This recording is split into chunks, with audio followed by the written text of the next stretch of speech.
Hey everyone, today, we're going to draw a still life together using soft pastel fingers. The first thing I do is add all the highlights to the drawing to reserve their place and preserve them. That's the main reason we work on colored paper instead of white paper. It makes the highlights pop more. There are a few criteria I use to choose the paper color.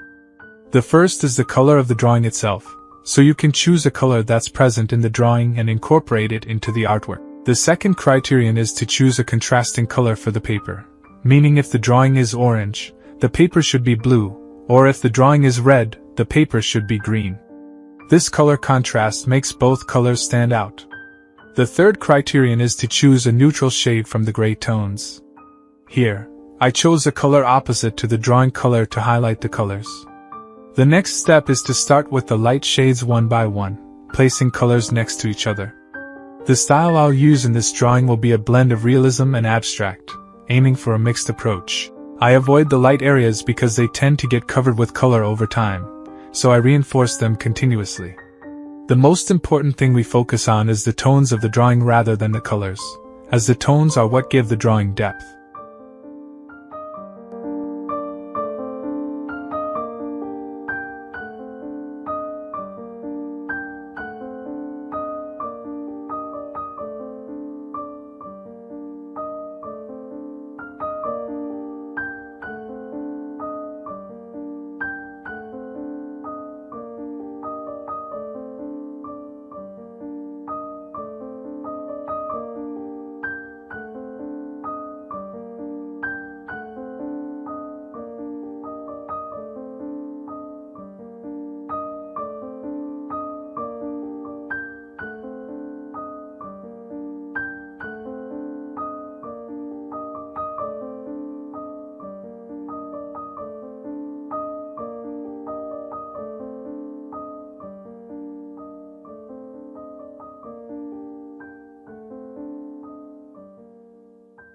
I blend the dark areas that are in black because soft pastels tend to leave wide gaps, and blending helps cover those gaps.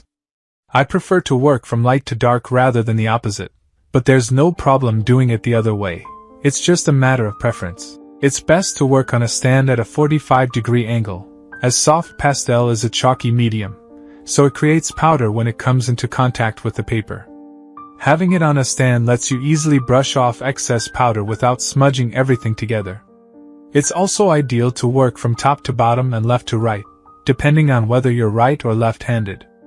If there's a visible background, start with that first, as we generally start with what's furthest away and work toward what's closest. Another important tip when working with soft pastels is to always keep a piece of scrap paper nearby.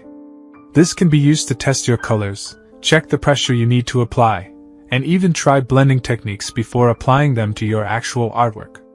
It helps avoid mistakes and ensures you're confident with your color choices before committing to the drawing. When creating highlights, remember that less is more. Soft pastels can be very intense, so it's better to gradually build up the brightness of your highlights rather than overdoing it from the start. If you add too much, it can be tricky to remove without smudging the surrounding colors. A common challenge with soft pastels is keeping your hands clean while working.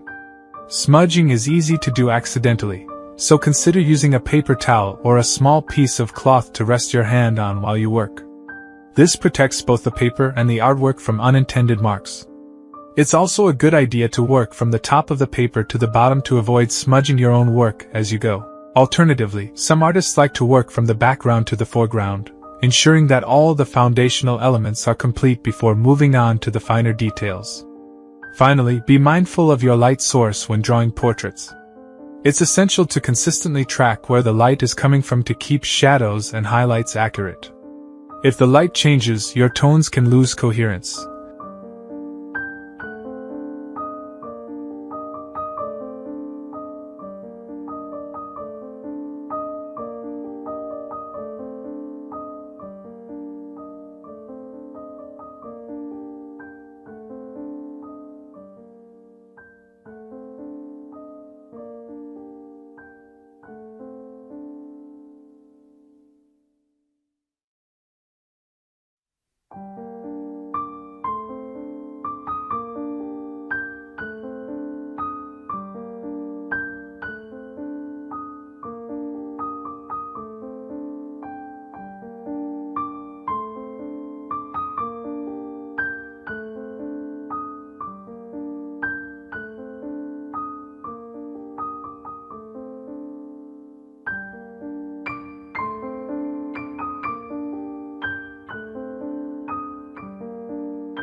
For the shadows, I start by adding black in the darkest area, blend it, and then add brown, followed by blue.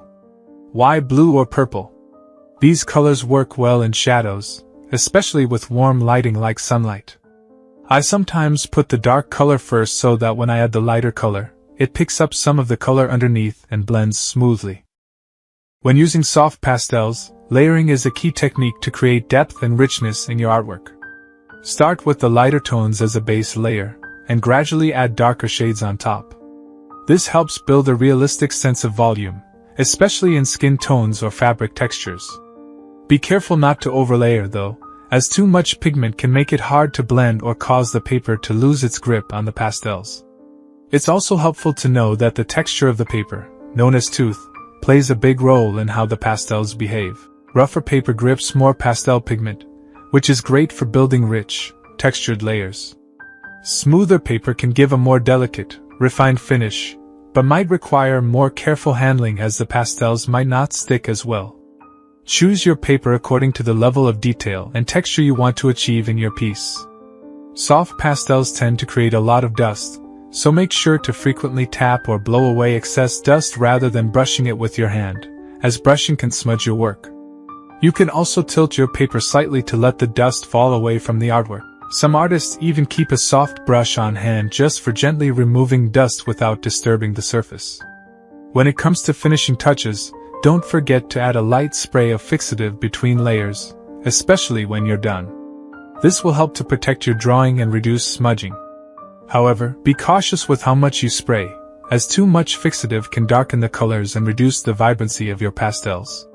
Lastly, always take a step back from your work regularly to check the overall composition and proportions. Viewing your work from a distance helps you spot any imbalances in shading, contrast, or proportions that may not be obvious when you're working up close.